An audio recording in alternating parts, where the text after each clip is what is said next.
Hello friends, நான் இன்றைக்கி சேமியா கிச்சடி செய்ய போகிறேன் பாருங்கள். அதுக்கு மசாலா அரைக்கணும். அதுக்கு என்னென்ன சேர்க்கலான்னு பாருங்கள். ஆயில் ஊற்றி அதில் கொஞ்சம் சீரகம், சோம்பு, ஒரு 5 ஏலக்காய், 5 கிராம்பு, அதோட கசகசா கொஞ்சம் போட்டு இதை வறுத்துக்கிறேன். இது கொஞ்சம் வறுபட்டதும் இதோட கொஞ்சம் வெங்காயம் கட் பண்ணி வச்சுருக்கேன். பெரிய வெங்காயம், அதையும் இதோடு சேர்த்து கொஞ்சம் வதக்கிக்குவோம். இப்போ இதில் ஒரு 2 பச்சை மிளகாயும் போட்டிருக்கேன். அதோட தேங்காய் ஒரு அரை மூடி திருவி வச்சுருக்கேன், அதையும் போட்டுக்குவோம்.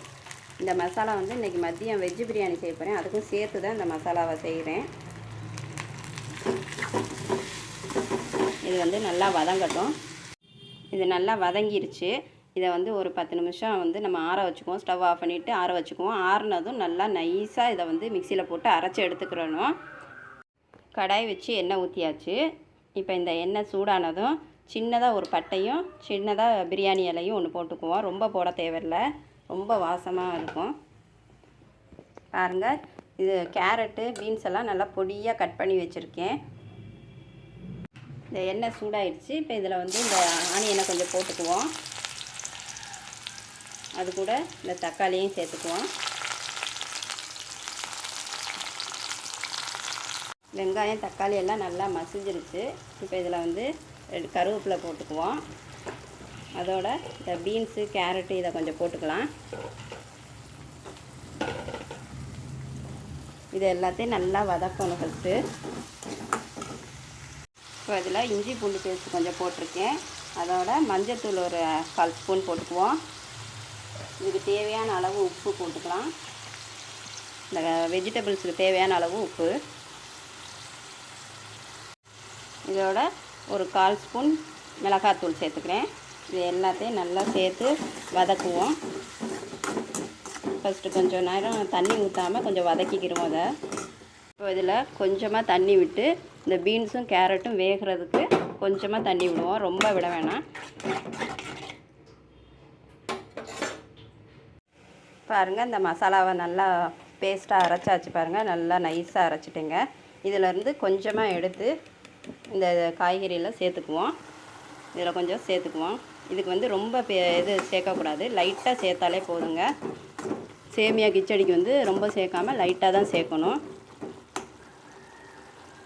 இந்த காயெல்லாம் கொஞ்சம் வேகட்டும், லோ ஃப்ளேம்லேயே வைப்போம். இந்த பேஸ்ட்டு நான் மதியம் வெஜ்ஜு பிரியாணி செய்ய போகிறேன், அதனால் கொஞ்சம் அதிகமாக சேர்த்தேன்.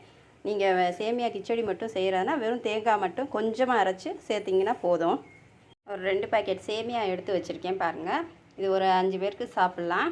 இதை இப்போ தனியாக இதை வதக்கி எடுத்துக்கலாம். கடாய் வச்சு எண்ணெய் ஊற்றியாச்சு. இது கொஞ்சம் எண்ணெய் கொஞ்சம் அதிகமாக ஊற்றிக்கிறேங்க. எண்ணெய் சூடாயிடுச்சு. இப்போ இதில் கொஞ்சமாக கடுகு போட்டுக்கிறேன், கொஞ்சமாக உளுந்து போட்டுக்கிறேன். இது பொரிஞ்சதும் வெங்காயம் கொஞ்சம் போட்டுக்கிறேன், பெரிய வெங்காயம். ஏற்கனவே அந்த காயிலையும் போட்டிருக்கோம், அதனால் இதை கொஞ்சமாக சேர்த்துக்குவோம். பச்சை மிளகாய் 2, கருவேப்பிலை கொஞ்சம் சேர்த்துக்கிறேன். இதை நல்லா வதக்கிக்கலாம். இதுக்கு தேவையான அளவு தண்ணி ஊற்றிக்கலாம். 2 பேக்கெட் வச்சுருக்கனால ஒரு பேக்கெட்டுக்கு 1.5 டம்ளர் தண்ணி, 3 டம்ளர் தண்ணி நான் ஊற்றிக்கிறேன். டம்ளர் தண்ணி ஊற்றியாச்சு. இப்போ சேமியாவுக்கு தேவையான உப்பு இதில் சேர்த்துக்கிறேன். இது தண்ணி கொதித்ததும் சேமியா போட்டு இதில் வெஜிடபிள்ஸ் நல்லா வெந்துருச்சுங்க. பாருங்கள், நல்லா வெந்துருச்சு.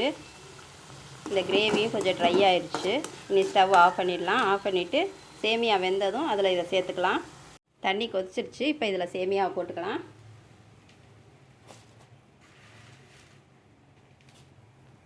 எல்லா சேமியாவையும் இதில் போட்டாச்சு. இதை நல்லா கிண்டி நல்லா வெந்ததுக்கப்புறம் அந்த வெஜிடபிள்ஸ் எல்லாத்தையும் இதில் சேர்த்துக்கலாங்க. வெஜிடபிள்ஸ் இப்படி தனியாக செஞ்சு இதோட சேர்த்தா தான் சேமியாவுக்கு கரெக்டாக இருக்கும். ஒன்றா போட்டோம்னா சேமியா குழஞ்சி போயிடும். அதனால் தனித்தனியாக சேர்த்துக்கலாம்.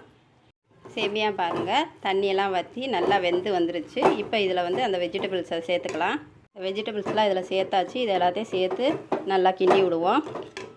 பாருங்கள், சூப்பரான சேமியா கிச்சடி ரெடி ஆயிடுச்சு. பாருங்கள், நல்லா சூப்பராக இருக்குது. பார்க்கும்போதே நல்லா வாசனையாகவும் இருக்குங்க. இதுக்கு பட்டாணியும் சேர்க்கலாம். என்கிட்ட இன்றைக்கி பட்டாணி இல்லை, அதனால் கேரட்டும் பீன்ஸும் போட்டு செஞ்சுருக்கேன். இதே மாதிரி நீங்களும் செஞ்சு பாருங்கள். இதுக்கு சைடிஷாக தேங்காய் சட்னி வச்சு சாப்பிட்றது நல்லாயிருக்கும். இந்த மாதிரி சேமியா கிச்சடிக்கு தேங்காய் சட்னி வச்சு சைடிஷாக சாப்பிட்டா ரொம்ப டேஸ்ட்டாக இருக்குங்க. இதே மாதிரி நீங்களும் செஞ்சு சாப்பிட்டு பாருங்கள். இந்த வீடியோ பிடிச்சிருந்தா லைக் பண்ணுங்கள், சப்ஸ்கிரைப் பண்ணுங்கள்.